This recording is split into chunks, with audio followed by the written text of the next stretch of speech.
It's lovely to be here, and I bring warmest greetings from my whānau down in Ipuni and Te Awa Kairangi down there. They've just sent me a photo of all the naughty things that they're doing today while I'm not there, and it is an absolute pleasure to be speaking on behalf of them today and sharing with you all some of our story of Ipuni. It's been a beautiful thing. I'm just going to pull my notes up because otherwise I do forget. It's been a beautiful thing sitting here this morning, very heartwarming to hear the stories of Christchurch and what is happening down there. I was born and bred in Christchurch, a very humble family that lived semi-rurally. My father couldn't read or write, so the only job that he could do was to be a prison officer. My mother stayed at home, tended us 4 children, of which I was the youngest. And we had that whole beautiful lifestyle where there wasn't much money, but we grew everything. There was a farm next door. My father could fix or repair anything, so he used to fix the tractor and in return was able to run some cattle and some chickens, and we lived very much on what we could produce on that piece of land. My father, being dyslexic, would come home at night and narrate his stories to my mother, who would write all of his reports for him. My bedroom was beside the living room, and I grew up with these incredible stories of my father's experience at Paparoa Prison to begin with, and then later Addington Prison at that time. Paparoa Prison was run as a farm, and my father's job was to work alongside the inmates all day long, raising the pigs, growing the food, and hearing their stories. So these incredible reports that he would narrate to my mother weren't really what happened during the day at the prison. They were all about the stories of those men that he looked after. And I guess probably by the time I entered high school, I had this strong heart for social justice. I'd kind of figured out through hearing secondhand through the wall night after night why it was that people had such hard, shitty lives sometimes. And a lot of that was to do with the fact that there was such a lack of tolerance and understanding for one another.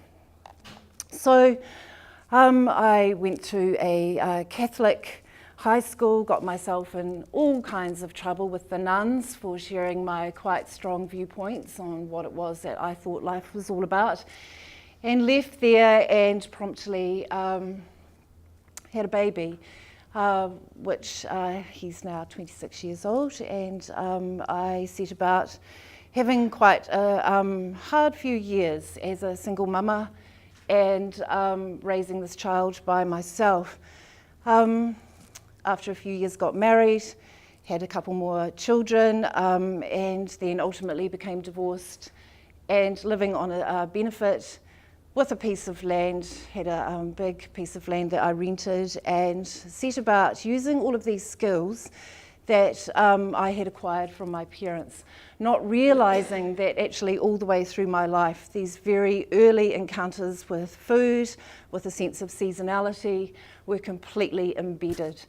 And I think in my work now, as I work at Ipuni and across Lower Hutt, that I really see with the families that I'm working alongside and the work that I do at Ipuni School, is that's the bit that I feel gives me my richness and my sense of wealth, is that from my earliest days, I had this very strong connection to whenua. I had this very strong sense of seasonality, and around me in my childhood, there was a quite separate little community. We had no services around us, schools, hospitals, everything was a long way away, and we cared for one another. And I spent all of my earliest childhood on my bike, delivering eggs around to the community, picking up things from each other's houses, sharing seeds and swapping things around, digging over gardens.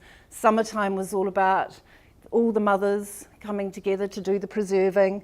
Winter was all about firewood and people pitching in and helping one another. And those things sit in my very soul. And when I imagine some of the realities of the people that I now work alongside, I have the understanding that, wow, where do you base yourself when you don't have that imbibed inside of you? What is your connection? And I begin to understand that maybe hungry children is a symptom of a lack of connection and a lack of self-belief. We used to think that this idea that we were what we ate, but I believe now it is we are what we believe of ourselves. And I thank my father for bringing home those stories to reinforce that. Gosh, I'm getting teary. I might move along. So I work at Ipuni School. Common Unity is an independent charity, and we 4 years ago asked for this piece of land here, which is an old disused soccer field. The school is a Decile 3 school. There's about 100 students there.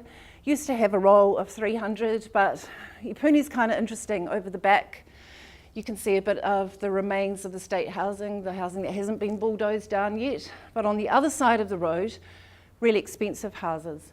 But we suffer all of that white flight stuff. No one wants to send their children here from the other side of the road, so they ship their children out. We are 46% Māori, and the constant impetus from the school is actually to keep their school gates open. So that's our context. We have hungry families, and we are learning to celebrate also what we can generate on this piece of land. And about 18 months ago, the school also gave us a classroom, which we've converted into a community space and workroom. So that's our infrastructure. We fund ourselves completely independently of the school. The Ministry of Education doesn't give us anything, and we don't ask. We just ask to be left alone, really. And it's kind of a nice relationship. They're watching what we're doing. They're watching the interesting things that are happening as a result of bringing something like this alongside a school. It's a very innovative and new thing. Can a charity collaborate with the school to create what is essentially a hub? We now have a hub at the school. So each and every day we invite the school community to come to school with their children, and we teach them things. And we teach them things that they have identified would help them in their lives. And that's really the basis of Common Unity. What is it that we can help you with that would assist you in having a better life with your children? But underlying that is a principle of reciprocity. So all of our classes and sessions are free. We ask in return, however, in the spirit of reciprocity, that if you are receiving something, that you also give back. And that is quite a powerful thing, because often we haven't always remembered to call each other forth and honour each other and ask each other, can we do something together? In one of my first few weeks of being at Ipuni School, I watched this truck roll in the gate, and it was the Fonterra truck, and it was delivering the milk.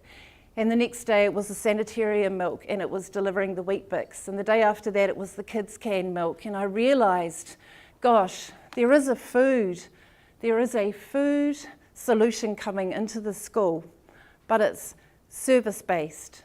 It's driving past the community. It's not engaging with it. It's planting and dropping something in. And I would even be bold enough to say it's contributing towards an industry of poverty, that there are these massive contracts for food and delivering services into schools, but they bypass the very people who should be delivering that service themselves. So that's what we do at Common Unity. We farm this piece of land as a community alongside our children. Let's have a new slide. I think, wrong one. So, this is a harvest of silver beet for lunch. We feed our children 3 days a week at the moment, and next year we'll move into 5 days a week and add our own breakfast program. We have a budget of $10 per 100 students per day, so that's 10 cents a head for organic food, and it is all created locally. We have the garden at the school, but we also have now 9 other sites across Lower Hutt where we are trying to get the same kind of thing going. Common Unity and the space that we have at Ipuni has now become the hub of a local food network. So I have now an interesting situation where I turn away food on a daily basis, just about. We've realised that actually we don't have hungry children because there is a lack of food. We have hungry children because there is a lack of networks, collaboration and sharing, and people not having the distribution channels to know what to do with their surpluses. So it's an extraordinary situation. We also sit in this space and in this place where we have the most fertile land in the Wellington region. This is all beautiful river loam. There is nothing that I can't stick in that ground that will grow. We have surrounding our community people who are on benefits, so who have all the time in the world. And I often think that if you're going to have one single richness, that I would choose time above everything else. And we also have each other, and we also have connections and networks and innovators in our community. So it really bothers me that with all of that put together, we have some of our hungriest citizens of New Zealand. So these are my colleagues. There's 100 of them. They're just standing on a compost heap that they had been building, which is a couple of metres high. I chopped off the bottom because I realised there's probably a health and safety issue with having them so high off the ground. But they form the heart of the project. And they are our call to the village, that we come together in their name. And that is a really defining piece when you are looking to create a model in your school, when you have such diversity of ethnicity, of beliefs, of socioeconomic backgrounds. Everyone wants their children to do well. So this is the place and space that we make all of our conversations, and we have one very simple question. The question that we continuously ask each other: does this grow healthy children together? Having a question that you can test your model against in a very simple way that people can understand is so powerful. This is a koha kitchen. So koha kitchen operates on a Wednesday morning, and on that morning the community, and when I say community, it's not school community by itself, it is our wider network of people too. So everyone comes together and they cook. And they cook with the ingredients that are either or have come from the garden as well as our local community. And then we feed the children, and we do that 3 days a week. And this is Da, and Da is our kitchen manager. So we're really big on taking people through a process whereby we upskill, support, train, and then employ. And we deliberately try to employ as many local people as we possibly can. Volunteering and gifting to one another is also really, really important. But I think being bold enough to honour the people that are doing massive amounts of work and put a bit of extra cash in their back pocket is really, really important. So we've just employed our 8th person on the project itself, and we use a combination of crowdsourcing and funding to pay for those roles. We're a living wage employer, and we pay everyone on a part-time basis. And what we try to do is work with their current economic structure, which is usually a benefit, and by topping up a benefit with a bit of part-time work. And we also have an employment model, which means that not only do you get a few hours of work each week, which gives you some cash, and we know that our families are usually running short by about $100 a week. That seems to be about the shortfall of our benefit system. So we give them that. We give them a garden at home, we give them a bike from our bike library, we give them advocacy and a huge network of people that can help them with stuff. And just recently we've also added a beehive to those families in our employment network as well too. So by the time they have all of that, they start to do really, really well. And what we know is that by lifting our well-being of our parents up, things start happening in that parenting space. So I just had to put this in because I'm just kind of boasting about the size of my cauliflower, really. But we grow seasonally, and everything that we grow ends up on the plates of our children. We don't call ourselves a community garden, we are a school garden, and we sit right beside a public walkway. You can't see it in this shot. But one of the big beliefs at the start of the project was that everyone would just come and nick all of our food. But our garden is built in such a manner that it speaks very strongly to your heart as you walk past. There are signs painted by the children. It is clearly and obviously a space of children, and it has become something that's quite revered in the community. I think we've probably had about 2 instances of people coming and taking quite prodigious amounts of stuff, which was really heartbreaking. One year it was half of our pumpkin crop which disappeared in one afternoon. But all that meant was the children left some notices and some things out to let the community know how they felt about that. So this is something that is strongly respected in our community now, and I think that looking for those ways where we can speak to each other's hearts is something that is really undervalued. We have become a society very much based on information providing. I give you a pamphlet, I've provided a piece of information to you, but we know that people do not make significant behavioural changes based on information, that first we must engage in an emotional level. And I just say that's like the United Nations of pumpkin growing to me. So that's taken in our food forest. We have about 50 trees that are in there, and every year we grow about 1/2 tonne of pumpkin. So it really is quite a significant and authentic food solution that we are growing, and I would strongly also suggest to any of you that are considering putting in a school garden to just make it really big, because what did tokenism ever do to feed any of us? So this is Khalid, and he has just recently joined our team. We've employed him. Khalid is a Syrian refugee, and he's been with us for about 6 months now. Back home, Khalid had a huge farm. He had an apple and olive farm. He employed 30 people, and he fed everyone in his local community. That farm no longer exists. Khalid has been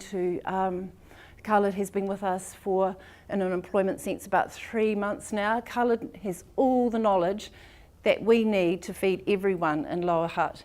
Khalid doesn't push a wheelbarrow, he runs with it.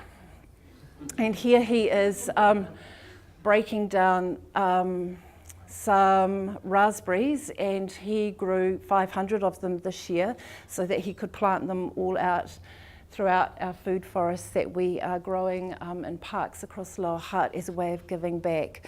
So we have these incredible people in our immediate communities, just like everyone else does. We also have this.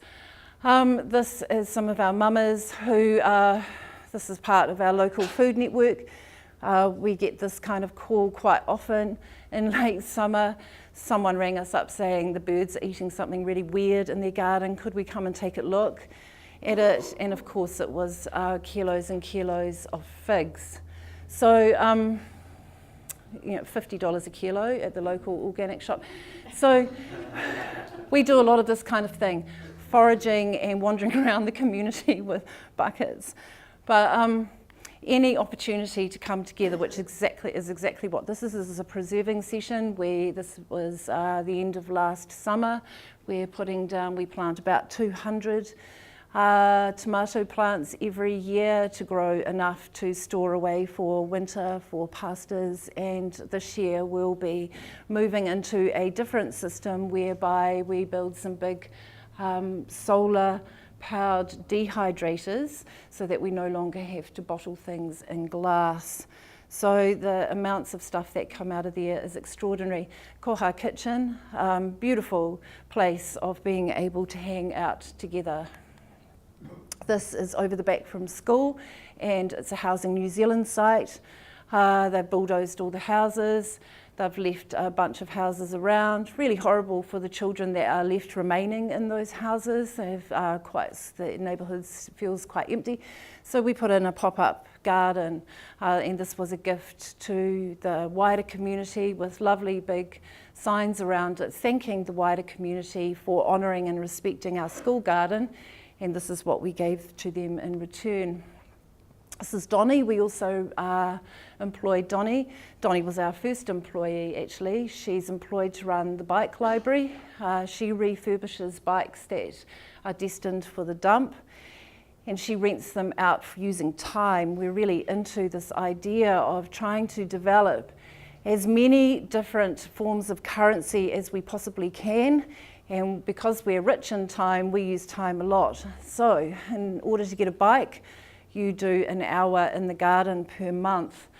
Bikes are really interesting, and they're really an important part of changing our behaviours in places such as Ipuni, which is a food desert. There was a local mum at the start of the project that came and told me that in order to do her weekly shopping, she had to get on the bus with her children, bus into the centre of Lower Hutt, home again with her shopping. And that meant $30 in bus fares for that gesture. So in order to pay that $30, what she took out of her budget was, of course, the fruit and veg, because that's really tricky to transport too. So now she can get on her bike, she's got a basket, her children have got bikes, they're fitter, but also their food choices you're enabling them to make different choices with food. So do not ever underestimate the power of a bicycle. And of course, if you're going to have a bicycle, you may as well have a bike track. So we rounded up the local contractors and got them to drop their waste off. Quite often at the end of a job, they will just dump their gravel and their base course at the dump. So we offered them a space instead at school, and we were able to build an entire bike track around the perimeter of the school. It's one of the biggest ones in New Zealand, and it didn't cost anything. So having things like this is so important, and building community and giving places for our children to hang out, and all of these connect to making different food choices. So every year we grow a field of sunflowers, and this is a project that the children hold themselves. It's a little enterprise called Project Sunshine. They grow a field of sunflowers, and it's usually between about 300 and 500 flowers. They harvest the seeds, they package those seeds up, and they send them around New Zealand, encouraging other children to grow sunflowers en masse as living works of art in their communities. This was in response to a piece of work that I did once in Taita with a group of children who, when asked what it is that they wanted in their communities, their response was people to be kind to one another and for our community to look beautiful. So by providing some seed, and it's just the most simplest thing in the world, and giving them a space to plant that, our children can create seed, and now they have a map that's down the hallway at school, and it has 350 projects that they themselves have generated around New Zealand through the sharing of seed. And what our children are learning is that they can pollinate change through the simplest of gestures. Through the simplest action of sharing some seed, something beautiful can happen somewhere else. Because what we really need to be mindful of is this thing that happens to our children who are living in deprivation, and year in, year out, the erosion of self-belief and self-esteem that occurs in that space, and the feeling of helplessness that sets in. We have 8-year-olds sometimes who say things like, I wish I could do that in my life, but I'm never going to be able to. So you hear that that belief is already sitting there. So anything that can disrupt that and fill their hearts with a bit of gorgeousness is really vital. And we really like knitting. Knitting was kind of brought along as a response to the cold housing situation, which is quite a tricky thing for us to fix in any way. But we knew that we could at least generate some little blankets that the children could then take home and wrap themselves up with. So if we're going to knit, it may as well be a community blanket project. And that also gave us the opportunity to invite these people in to the community. And just like Jade was saying before, these people are golden, our elders who are sitting all around us waiting to be invited. In fact, not even sometimes waiting. Sometimes they just pop in because they're so busting to tell you how to do it. They have all the experience. They've been through this. They've done this thing, and they know how to get on with it. And I love Knitting Group because usually it's actually just all about Sheila there in her lovely blue cardi telling me to just get on with it. This is our sewing session. So this is called So Good. So this is our very first little enterprise that actually started generating any real revenue and giving us the possibility of doing some stuff with money. So we are part of a pilot scheme with New Zealand Post that gives us access to corporate uniforms that are being thrown out. So there's a lot of work going on in that space because our corporates aren't feeling so great about the amount of wastage and needing to come up with some kind of sustainable option for all of the stuff that's going to landfill. Just to give you an idea, New Zealand Post, prior to their pilot scheme, was throwing out about 30,000 units of stuff per year. Some of that's merinos, some of it hasn't been used, that's bicycles, that's helmets, that's high-vis vests, that's you name it. And no one feels good about that. So we're part of this little thing. We have a cooperative of women, and over the last 2.5 years, we've really played around with all different kinds of business models. And the really wonderful thing that this group has been able to afford us is the trust in the space to try and test new ideas. This classroom space doesn't cost us anything. The fabrics aren't costing us anything, so we don't have any overheads, but we can start practicing and learning not only new skills, but also new ways of doing business. So now they've got their own label, and their own label is all around, and I love their byline, fashioning our own solutions. So cool. Oh, so cool. Look at that. So the way that their business model works is now what we are using across the board. They create the goods. They are paid well. We don't believe in paying anything less than living wage for anyone that comes and does any work with us. Any profits after that go into, a percentage goes into maintaining the upkeep of the sewing machines or any associated costs with marketing. And the rest of it goes into a little pool that we call the Mama Fund. And the Mama Fund is a transparent place where the mums can watch their profits accumulate in that pool. And as a group, they can decide where it is that they would like to apportion that. And one of the first things they did was provide a little bit of startup seed money to dads who wanted to start a beekeeping venture. So all of a sudden, we've got something going on in terms of a different relationship with money. And it's a confronting thing because quite often when we haven't had much money, to be encouraged to share it and to examine our relationship with money can be really tricky, but this is a really safe way of doing it. And it also means that we can say to the school, hey school, what do you need? What can we help you fund? Because as we all know, funding is a really tricky thing for our schools. I just had to put that in because I love that boy and that field so much. This is Samson and he's a sunflower farmer.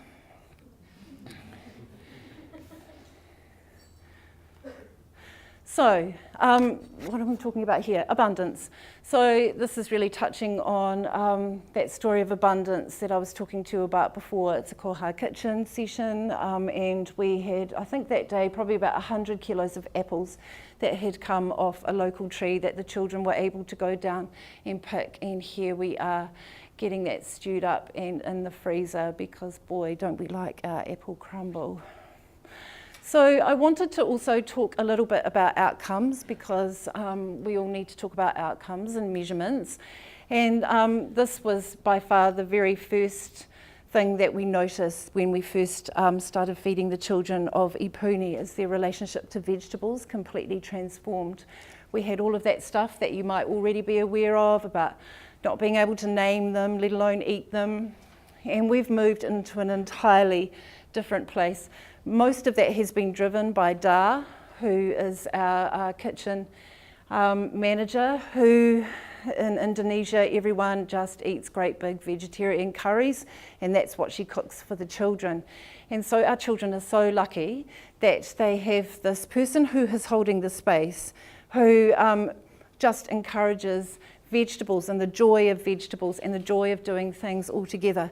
So this lad is eating, so we set up little snack tables that the children are able to roll themselves, so they can go into the garden, they can get a big person to help them do some harvesting, they might just quickly steam some broccoli down or whatever's going on in the garden, and they'll put out a snack bar.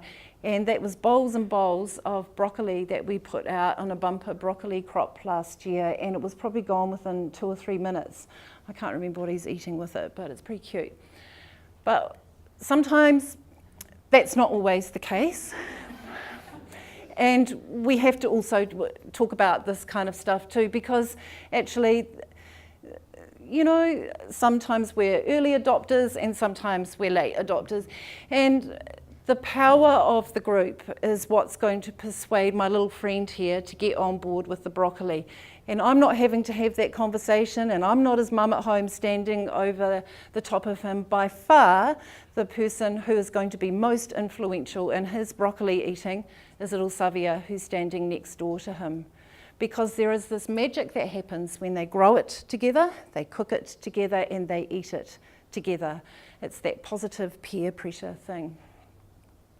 And then we end up with this, and I just had to put that in because that's just like joy over the lentil soup. So in terms of measurable outcomes and what I regard as a success, this is Savia here again, and I look at him and I think, yeah, that's my measurement of success. Little Savia's got his little pair of pajamas on. Last year we did a project where we gifted a pair of pajamas to every child in the school from our sewing group, and they were all made out of recycled flannelette sheets. He's got his little cute jammy pants on. He's got his woolly vest that one of the nanas has knitted for him in the village. He's got his tummy filled probably with lentils and vegetables, and he's looking around thinking life is pretty damn sweet when people do it together. So I wanted to give you probably one of our best examples of what we think enterprise is all about for us. We've done some little things, and about a month, 6 weeks ago, we decided to do a really big thing that had been on the go for probably a good 18 months to 2 years. So these are our bee daddies. Our bee daddies wanted to learn to beekeep. We have literacy and learning issues, so sometimes doing a correspondence course isn't always going to get us there, and sometimes we don't always have the resources to get into town to go to a beekeeping association meeting, and that can be a little bit scary anyway. So what we did was took the children's money. No, we didn't take it. We invested the children's money from their sunflower field into paying a local beekeeper to be their mentor. So he has walked alongside them for about 18 months now. Last year was their first honey season, and with that money that we had invested on the children's behalf, the dads were able to return 120 kilos back of honey into our school, which was very beautiful, very special little moment and cool little assembly that was. But we realised through that actually there were all these people asking for hives. They wanted to have hives in their backyards. So we have started a honey collective called the Beeple Honey Collective, and we made 50 hives available for this year. The hives had all been built by the daddies themselves out of recycled wood, and they have gone out this week, which is very special for us, into homes and community apiaries from Wellington all the way up to the Kapiti coast. And our dads through the summer months will service those hives. At harvest time, a portion of that honey, 10 kilos of that honey, will remain with the customer, the person who has paid to have that hive there, and the rest we will take away and donate a percentage back into low decile schools for their breakfast clubs, and the rest that we will sell to create some profit. What we're really looking at is a way of connecting the story of bees and the plight of bees into the plight of our children, because what I really see strongly, that the issues of our ecology are very similar and mirrored in the issues in our communities, and that a community is actually an ecology too. So bees and children have a beautiful connection together. So we are hoping that in every place that we have our hives, we can now leave a fund. There will be quite a good size fund, hopefully, at the end of summer from our Wellington hives, that we can establish something new in Wellington, and this will probably be the way forward for us in terms of looking at self-funding, because we're really determined to move into that space and be able to help other people incubate their own things and build and continue this network together. And it also affords us this possibility, touching on those suicide rates and incarceration rates and my stories of childhood, and understanding that we don't have enough places and spaces for our men. We, I think, have got, when we're going to be, if we're brave enough to have those conversations about suicide in this country, then we need to be brave enough to talk about what's happened to our men in our communities. And beekeeping affords us this amazing opportunity for men to do stuff together. So we've got Vic here, we've just employed Vic. Vic has worked alongside our beekeeper for a year now. Vic came to me originally on his community service hours, and he is now completely committed to this idea of creating space and change with youth and with his own children by using bees as the mechanism. As he told me the other day, it's got all the elements of fun. It's got danger, it's got power tools, and you get to be outside. So it's this development of our local leaders. And more, as I look at my own place in Ipuni and the work that I'm doing alongside this community, I realise I'm making the tea more and more. More and more I'm becoming the tea lady, because more and more these people are stepping forward and creating that leadership and taking their people with them, and that, for me, is the ultimate success. And I just wanted to leave you with this, because it's a bit of a favourite one. Kia kaha, and thank you for listening.